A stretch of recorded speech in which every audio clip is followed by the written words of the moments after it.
What if I told you the whole idea of finding your art style is one of the biggest lies in the art world? Seriously, artists are constantly told to go out and find their style like it's some kind of hidden treasure waiting to be discovered.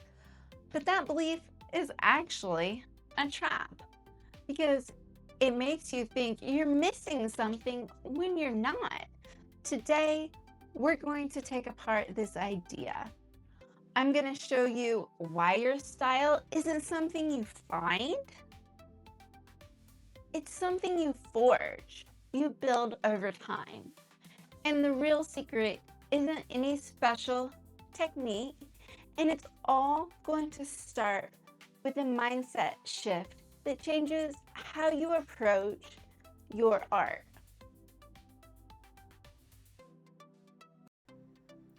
The biggest lie we're told is that style is a destination.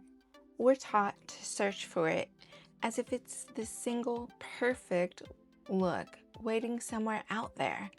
But your style isn't a what, it's a why and a how. It's the sum of all your experiences, your habits, your taste, your mistakes, and all the clever ways you've fixed them. Your style is the visual record of your artistic journey. You don't find it, you build it, one messy drawing at a time.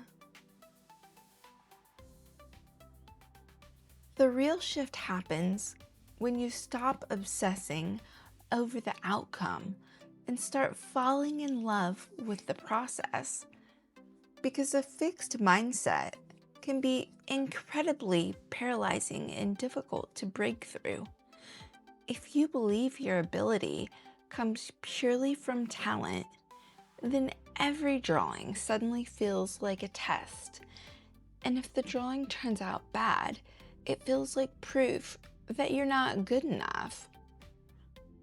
So what happens? You avoid trying new things. You avoid taking risks. You avoid making mistakes. You get scared of wasting expensive paper or making something imperfect. And eventually, you just stop creating. But that fear is the enemy of discovering your style. Style is born from experimentation, from trying weird things, from those happy accidents, from making messy drawings and figuring it out what works. It grows in that unpredictable space where you're allowed to explore. So, how do you start forging your style? It starts with building new habits. Not just drawing habits, but mental habits. And here are 4 simple shifts that will completely change how you approach your art. First, let's redefine what failure means. From this moment on, there are no failed drawings. There are only studies, trying something new. Artists use that word for a reason. A study means the goal is to learn, not to create something perfect. So give yourself permission to make ugly art. Seriously. That's what a sketchbook is for. Fill it with drawings you know might turn out bad. And you have unlimited canvases on your iPad. So use them. This isn't about trying to make bad art. It's about separating your self-worth from the final product and building some resilience, some thicker skin. When you remove the pressure to be perfect, you create space to experiment. And experimentation is where style starts to grow. Second, you need to become a collector of lessons. At the end of every art session, drawing session, playing, write down one thing you've learned. Maybe you discovered a brush texture you love. Maybe you figured out a faster way to draw hands. Okay, that's a lot in one day. But maybe you found a style that you like and would like to explore more. Maybe you realized you were holding your breath the entire time you were drawing. Or maybe, like me, you realized you're holding your arm up more than you often do, and maybe that's where some of your shoulder pain is stemming from. Every mistake can be valuable. Every new discovery is valuable as well.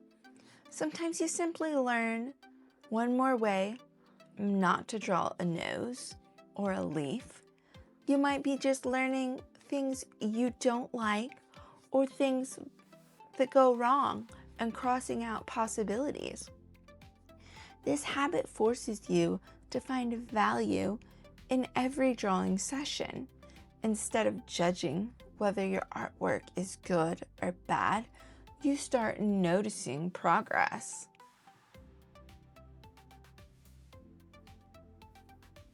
That brings us to habit 3, choosing curiosity over judgment. Artists often are their own harshest critics. That inner voice that whispers, "This is terrible, ew," can shut down creativity before it even gets a chance to start. Instead, let's try approaching your art with curiosity. Ask questions like, what if I tried a color palette I normally would avoid? What if I simplified these shapes? What if I gave myself only 5 minutes to draw this? Curiosity turns drawing into exploration instead of an evaluation. And that exploration is where you discover ideas no one else has.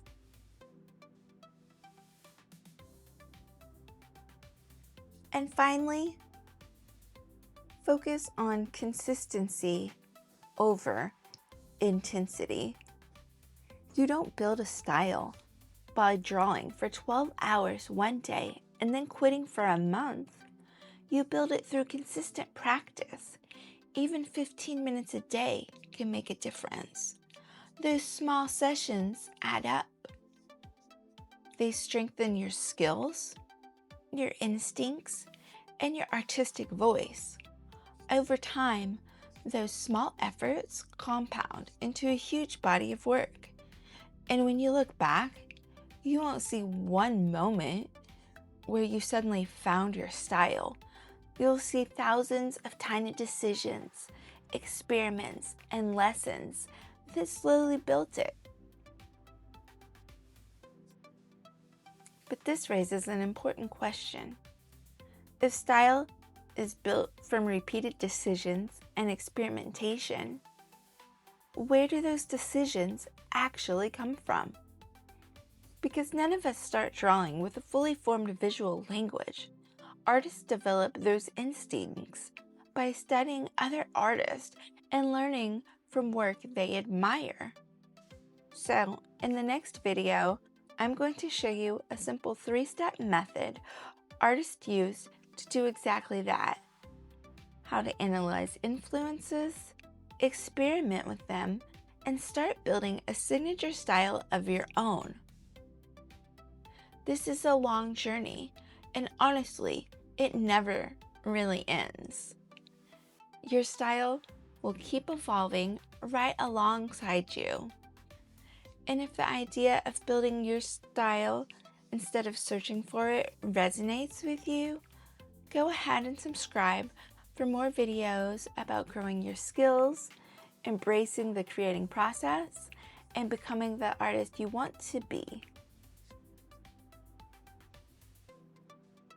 And make sure you grab the art style kit. It helps you stop hunting for your style and start that building process.